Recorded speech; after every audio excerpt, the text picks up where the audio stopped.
Hello বন্ধুরা, সবাই কেমন আছো? আশা করছি সবাই ভালো আছো। তোমাদের জন্য নিয়ে চলে এসেছি আরেকটি নতুন ব্লগ। ঘরের মধ্যে চুপ করে বসেছিলাম, তারপরেই হঠাৎ মায়ের কল এলো যে ডাক্তারখানা থেকে আনতে যেতে হবে। তো এখানে ফটাফট আমি বাইকটা স্টার্ট দিয়ে দিলাম, কিন্তু বাইকে এখানে তেল খুবই অল্প। তা এই অবস্থাতেই আমি বাইকটা নিয়ে চলে গেলাম মাকে আনতে। মা আমাকে বললো ওষুধ কিনতে যাবে, তাই মাকে নিয়ে ঝটপট বেরিয়ে পড়লাম ওষুধ কিনতে যাওয়ার জন্য। এরপর বিকালের মজাদার হাওয়া খেতে খেতে আমরা চললাম বাইকে করে দুজনে। মা পেছন দিকে বসেছিল। হাইওয়ে দিয়ে যাওয়ার সময় ব্রিজ পড়ে আমাদের এখানে, এবং দামোদর নদীর ব্রিজ। তো এখানে ব্রিজ দিয়ে নদীর সুন্দর দৃশ্যটা খুব সুন্দর লাগছিল দেখতে। তোমাদেরকে একটু দেখিয়ে দিই, দেখে নাও।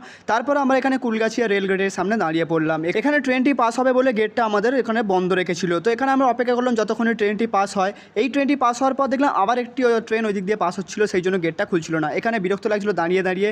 শেষ পর্যন্ত আমরা পৌঁছালাম আমাদের ওষুধের দোকানে। এই ওষুধের দোকানটা কুলগাছিয়া মার্কেটের ভেতরে পড়ে। দোকানের ভেতরে ভিডিও করাটা অ্যালাউ ছিল না, তাই আমি অল্প করেই বানালাম। এই হচ্ছে মার্কেট। তো এখানে আমরা বাড়ি ফেরার জন্য রেডি হচ্ছিলাম। রাস্তায় পড়লো ব্রহ্মা বিষ্ণু মহেশ্বর বাবার মন্দির। তো এখানে প্রণাম করে আমরা বাড়ি ফিরি। তোমরা ততক্ষণ ভিডিওটিকে ভালো লাগলে লাইক এবং চ্যানেলটিকে সাবস্ক্রাইব করে দিও।